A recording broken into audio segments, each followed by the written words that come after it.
नमस्कार दोस्तों, आप सभी का हमारे YouTube चैनल में स्वागत है। कैसे हैं आप सभी? आई होप आप सभी बहुत अच्छे होंगे। तो दोस्तों, मेरा आवाज़ अगर क्लियर जा रहा होगा तो आप लोग मुझे कमेंट करके बता देंगे, एक बार लाइक का बटन दबा देंगे कि सर आज का आपका आवाज़ क्लियर आ रहा है। इतना तो आप कर सकते हैं। आइए, आप ही के लिए है, ठीक है। पेपर इतना पास है और सीक्वेंस से आपको वीडियो मिल रहा है तो आपके लिए काफ़ी इंपॉर्टेंट होने वाला है, ठीक है। तो ये सभी चीज़ों को ध्यान से आप पढ़िए, समझिए।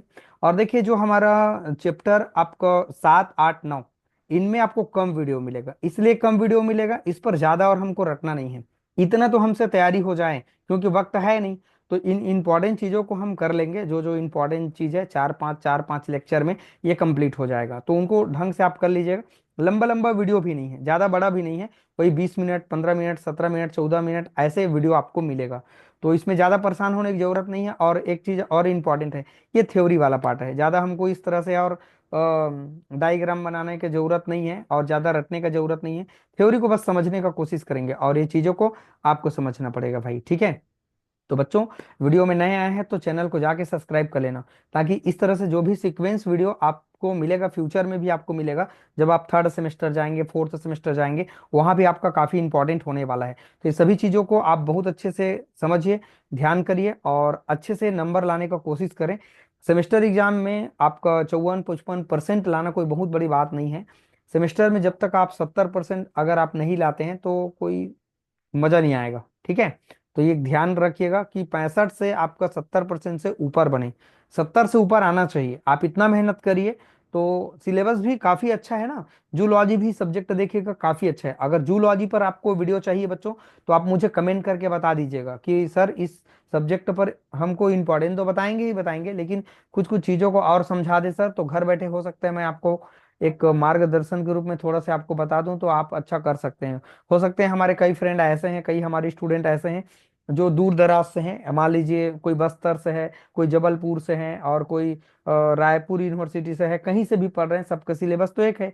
लेकिन इतने धूप में कॉलेज जाना उसके लिए काफी एक टास्क हो जाता है, मुश्किल हो जाता है। तो कोई ना कोई बताने वाला टीचर होना चाहिए जो उनको थोड़ा बहुत मार्गदर्शन कर ले, तो बच्चे पासिंग मार्क का क्या अच्छा नंबर ला सकते हैं। चलिए बच्चों, समझते हैं। हमारे पास आज का जो टॉपिक है, इंट्रामालिक्यूलर फोर्स क्या होते हैं, है ना। अंतरा अणु जो बल होते हैं वो क्या होते हैं, ये हम समझेंगे। इसके पहले वाला और वीडियो में मैंने बहुत सारी चीजों को बताया है। जो हमारे पास लिक्विड होते हैं उनका प्रॉपर्टीज क्या होते हैं, उनको मैंने एक्सप्लेन किया है। और जो द्रव अवस्था होते हैं उनके बारे में हम क्या जानते हैं, पदार्थ की 3 अवस्था होते हैं, उन सबको हमने आपको बता दिया है। तो आई होप आपने वो वीडियो जरूर देखा होगा। अगर नहीं देखा है बच्चों तो जाके प्लीज देखिएगा। मैं हर वीडियो में हर बार बोलता हूँ कि ये वीडियो को आप देखें, समझें। ऑर्गेनिक तो बहुत अच्छा है। हर बच्चा देख के परेशान होता होगा ऑर्गेनिक को, लेकिन हर बच्चा देखेगा तो नो डाउट उनको सीखेगा, समझेगा। आप प्रैक्टिस करते रहिए। देखते हैं पदार्थ में अणुओं के परस्पर अन्योन्य क्रिया बल, force of the interaction between the molecules, को अंतर आणविक बल कहते हैं। अर्थात ये कहें कि अणुओं के मध्य लगने वाला आकर्षण बल हमारे पास जो होगा, उनको अन्योन्य क्रिया बल कहते हैं, या फिर अंतर आणविक बल कहेंगे। अंतरा मतलब अलग अलग अणुओं के मध्य लगने वाला बल को हम लोग कहते हैं अंतरा आणविक बल कहते हैं। ये पदार्थ के भौतिक गुणों का निर्धारण करते हैं, एकदम करेक्ट बात है। ये बल सामान्यतः दुर्बल आकर्षण बल होते हैं। विभिन्न पदार्थों के अणुओं के मध्य भिन्न भिन्न प्रकार के बल लगते हैं। उनका हम एक्सप्लेनेशन नीचे में कर रहे हैं। पहला हमारे पास वांडर वाल्स अन्योन क्रिया, आयनन द्विध्रुव अन्योन क्रिया, और तीसरा है हमारे पास आयनन प्रेरित द्विध्रुव अन्योन क्रिया। उनका जो बेसिकली जो उनका मीनिंग है उनको समझना जरूरी है। और सबसे इंपॉर्टेंट है बच्चों, हमारे पास दिखाई देगा हाइड्रोजन बॉन्ड। ये चारों टॉपिक को हम लोग एक ही चीज में हम लोग कवर करेंगे, क्योंकि छोटा छोटा वीडियो हम कवर नहीं करेंगे, ठीक है। भले आपको पढ़ते पढ़ते बोर लगेगा, थ्योरी पार्ट है तो सर इनके लिए थोड़ा सा बड़ा वीडियो बना दे करके, लेकिन कोई बात नहीं है। आप कोशिश करें कि भाई आप लोग थोड़ा सा चीजों को आप ज्यादा थोड़ा पढ़ लें, और ज्यादा लेक्चर देने से अच्छा है 3 ही लेक्चर में ये कंप्लीट हो जाए, ठीक है। देखते हैं।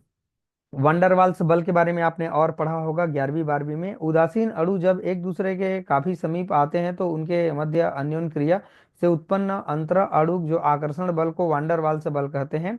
यह लघु परास दुर्बल आकर्षण बल होता है। यह बल 3 प्रकार के देखने के लिए मिलते हैं। पहला है द्विध्रुव द्विध्रुव अन्योन्य क्रिया, dipole dipole interaction. Dipole what is this? Dipole का मतलब होता है, मान लीजिए हमारे पास HCl है, हाइड्रोक्लोरिक एसिड है, मान लीजिए ये मेरे पास है HCl है, राइट ना। तो यहाँ H प्लस आयन ये बनाएगा और क्लोरीन माइनस आयन बनाएगा। अगर हमारे पास सेपरेशन ऑफ द चार्ज है, अगर हमारे पास डाइपोल का मतलब होगा कि हमारे पास कोई मॉलिक्यूल है, मान लीजिए सल्फ्यूरिक एसिड है और HCl है, वाटर है, अगर प्लस और माइनस में डिवाइड होते हैं तो इनका मतलब होता है हमारे पास बच्चों डाइपोल होता है, ठीक है। तो एक ऐसे इंटरेक्शन काम करेगा, नीचे देखेंगे डाइपोल हमारे पास होगा, और यहाँ पर प्रेरित द्विध्रुव अन्योन्य क्रिया होगा। डाइपोल इंड्यूस्ड डाइपोल इंटरेक्शन कैसे काम करेगा, प्रेरित द्विध्रुव अन्योन्य क्रिया कैसे काम करेगा, इनको हम लोग समझेंगे। उसी बात को यहाँ पर दिया हुआ है, जैसे पर यहाँ पर उदासीन कुछ मॉलिक्यूल है, जैसे कि देख पा रहे हैं हीलियम है, नियॉन है, आर्गन है, H2N2O2 CO2 इत्यादि कुछ ठोसों में भी ये क्या होते हैं, उपस्थित होते हैं। तो ये हमारे पास क्या होते हैं, ये उदासीन द्विध्रुव और अध्रुवीय दोनों प्रकार के अणुओं में उपस्थित होते हैं। ये सब के सब हमारे पास ये अध्रुवीय है, समझ में आए। अगला है नीचे द्विध्रुव द्विध्रुव अन्योन्य क्रिया, डाइपोल डाइपोल इंटरेक्शन। सीधा हम लोग चलते हैं इनका मेन कॉन्सेप्ट पर। डाइपोल का मतलब क्या होता है, हम एग्जांपल आपको बताएंगे तो पूरा आप समझ जाएंगे। HCl HBr methyl chloride water ammonia इत्यादि में ये सब पाए जाते हैं। इसका सीधा मतलब है जो प्लस और माइनस में डिवाइड होते हैं, अगर उनके मध्य एक तरह से अट्रैक्शन काम करे तो उनको हम लोग कहते हैं डाइपोल डाइपोल इंटरेक्शन कहते हैं। आई होप क्लियर हो गया। ये सब चीज आप मत करिए, बहुत लंबा हो जाएगा, नहीं तो आप कर नहीं पाएंगे, ठीक है। अगर आप तैयारी कर सकते हैं तो कर लीजिए, मुझे कोई दिक्कत नहीं है, लेकिन हमको जितना में काम चल जा रहा है उतना हमको करना पड़ेगा। यहाँ तक आप कर लीजिएगा, समझिएगा इनको, बाकी और कोई दिक्कत नहीं है।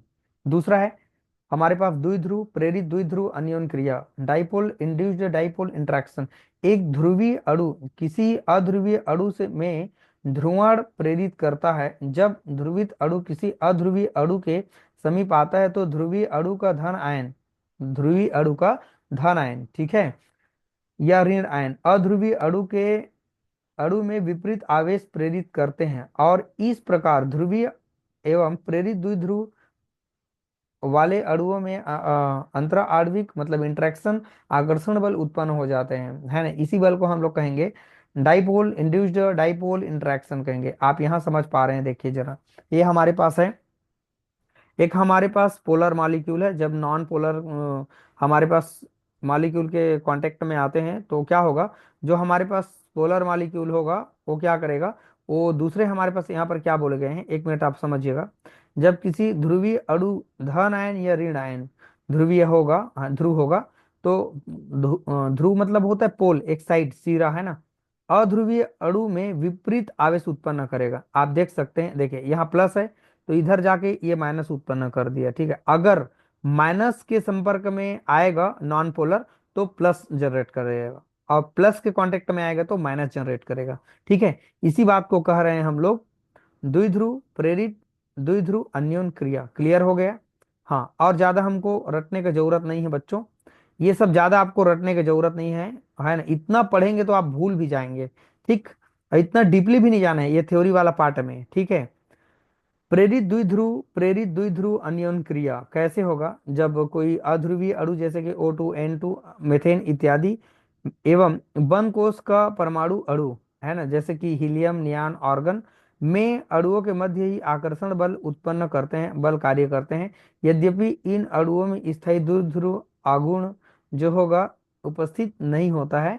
इसका प्रमाण यह है कि इन अणुओं का उच्च दाब और निम्न ताप पर द्रव और पुनः ठोस में संघनन अध्रुवीय अणुओं में अंतर आणविक बल की उपस्थिति को सन 1930 में जर्मन भौतिक शास्त्री फ्रिज लंदन ने क्वांटम यांत्रिकी की सहायता से मात्रात्मक व्याख्या प्रस्तुत की। बस इतना आप करेंगे, और ज्यादा आपको एकदम ज्यादा रटने की जरूरत नहीं है। आप अपने हिसाब से तैयारी कर सकते हैं, इनको कोई दिक्कत नहीं, इनको रटने की जरूरत नहीं है, इनको भी रटने की जरूरत नहीं है।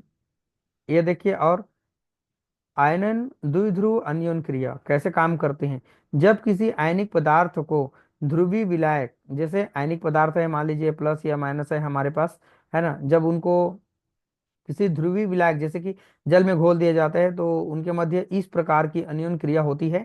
आयनिक पदार्थ को जल में घोलने पर वह धन आवेश या ऋण आवेश में टूट जाते हैं। तत्पश्चात धन आयन द्विध्रुवीय जल के अणु के ऋण आयन को एवं ऋण आयन, इसका मतलब ये हुआ कि प्लस माइनस की ओर और माइनस प्लस की ओर। जैसे हम लोग वाटर को अगर हम डिवाइड करें तो ओ H प्लस में टूट जाएगा और यहाँ पर OH माइनस में टूट जाएगा, समझ लीजिए, है ना। और हमारे पास मान लीजिए A नमक है, Na है और Cl है, ठीक है। तो यहाँ पर होगा माइनस चार्ज होगा और यहाँ पर क्या चार्ज होगा, प्लस चार्ज। ये चेंज कर लेगा, जैसे यहाँ पर ये बन जाएगा ACl बन जाएगा और यहाँ पर बन जाएगा हमारे पास NaOH बन जाएगा। इसका मतलब ये हुआ कि एक दूसरे को अपने जो चार्ज होते हैं उनको क्या कर देते हैं, दे देते हैं, ठीक है। अगला है आयन प्रेरित द्विध्रुव अन्योन क्रिया। ठीक, किसी आयन के समीप द्विध्रुव अणु लाने पर वह अध्रुवीय अणुओं में द्विध्रुव उत्पन्न कर देता है और फिर आयन और प्रेरित द्विध्रुव के विपरीत ध्रुवों के मध्य आकर्षण बल उत्पन्न हो जाता है। अन्योन क्रिया में नेट ऊर्जा परिवर्तन को निम्न प्रकार से व्यंजक के द्वारा हम लोग शो कर सकते हैं। अगर चाहें तो याद कर सकते हैं, नहीं तो 2-3 लाइन परिभाषा आप लिख दीजिएगा। सबसे इंपॉर्टेंट है हाइड्रोजन बॉन्ड, यही हमारे एग्जाम में पूछे गए हैं। और अगर ऊपर को ना पढ़े तो ना पढ़े, पहला वाला को पढ़िएगा और चौथा को पढ़िएगा खास करके।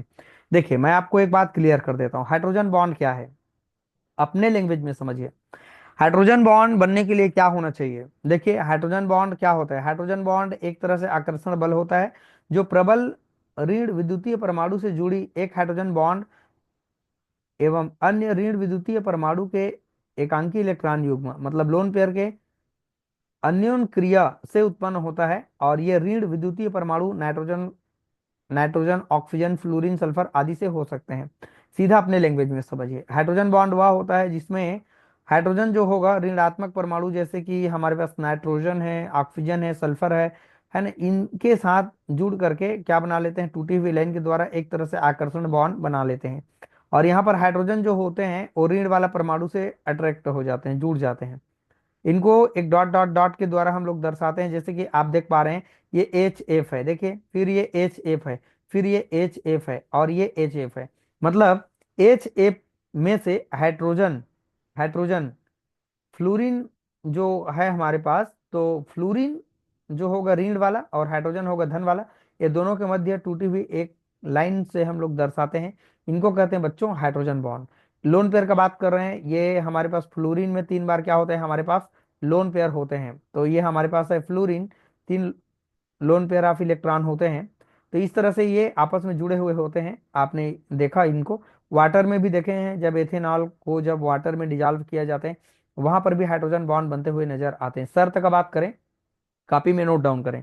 अगर हम लोग देखें बच्चों तो हाइड्रोजन बॉन्ड बनाने के लिए क्या होना चाहिए, हाइड्रोजन का होना जरूरी है, ऋण वाला परमाणु का होना यहाँ जरूरी है, धनात्मक परमाणु का होना जरूरी है और ऋणात्मक परमाणु का साइज को छोटा होना अनिवार्य है, ये इनका शर्त है। ठीक, अब ये कितने प्रकार के होते हैं हम लोग समझते हैं। देखिए यहाँ पर है इंट्रामॉलिक्यूलर हाइड्रोजन बॉन्ड और एक है इंट्रामॉलिक्यूलर हाइड्रोजन बॉन्ड।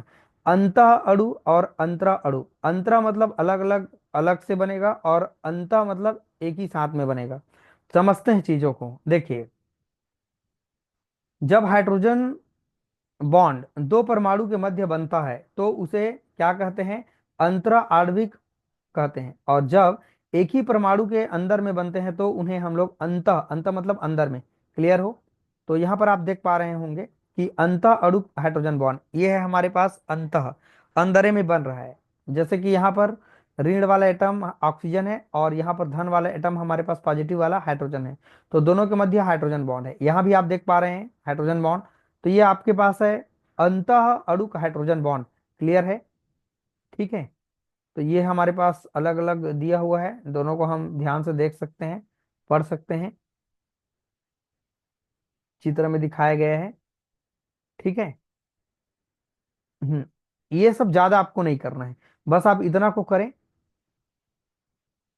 देखो ये एक ही अणु के बीच में हो रहा है, ये अंता है, और ये अलग अलग अणु के बीच में हो रहा है। आप जैसे देख पा रहे हैं यहाँ से यहाँ तक एक अलग अणु है और यहाँ पे एक अलग अणु है। इसका मतलब ये हुआ कि ये हमारा, ये देखो ये अंतः अणु होगा और यहाँ पर ये अंतरा होगा, अंतरा अणु हाइड्रोजन बॉन्ड, क्योंकि ये अलग अलग अणु के मध्य बन रहा है ना। देखो ये एक ही अणु के मध्य में हो रहा है खुद के अणु में, लेकिन यहाँ पर अलग अलग अणु के मध्य में हो रहा है। यही था बच्चों हाइड्रोजन बॉन्ड, और ज्यादा हमको रटने की जरूरत नहीं होगा। जो भी और टॉपिक होगा बच्चों उनको हम लोग अगले वीडियो में देखेंगे बहुत अच्छे ढंग से। थ्योरी का पार्ट है, आपसे मेरा हाथ जोड़ के निवेदन है कि बच्चों इस तरह के टॉपिक को थोड़ा देख करके समझ करके आप खुद इनको समझने की कोशिश करें, क्योंकि मैं इनको और ज्यादा एकदम डीपली इनको बताऊंगा तो आप और भूल जाएंगे, ठीक है, याद भी आपसे नहीं रहेगा। तो ये टॉपिक आपने पढ़ा है आपने 11 12 क्लास में, तो उन्हीं को थोड़ा सा आपको कवर करना है, ठीक है बच्चों। तो इन टॉपिक को आप करिए, आपके दिमाग में कम से कम आएगा ठोस क्या होते हैं, द्रव क्या होते हैं, हाइड्रोजन बॉन्ड क्या होते हैं, अन्योन क्रिया क्या होते हैं। इन्हीं चीजों को बेसिकली आपको थोड़ा सा पढ़ने की कोशिश करना है, लगन आप में होना चाहिए, इंटरेस्ट होना चाहिए, तो आप सब कर लेंगे। इंटरेस्ट ही नहीं है, लगन नहीं है, तो आप कुछ भी नहीं कर सकते, मैं मर मर के कितना भी पढ़ाऊं, लेकिन आप समझ नहीं पाएंगे, ठीक है बच्चों। चलिए, आपके जो भी दोस्त तैयार होंगे, आपके भाई बहन होंगे, उनको मेरा वीडियो भेज दीजिएगा। और जो भी आप यूनिवर्सिटी से बच्चे पढ़ रहे हैं, आपके दोस्त लोगों को हमारा वीडियो को जरूर शेयर कर दीजिएगा, ठीक है। चलिए बच्चों, वीडियो को वॉच करने के लिए थैंक यू।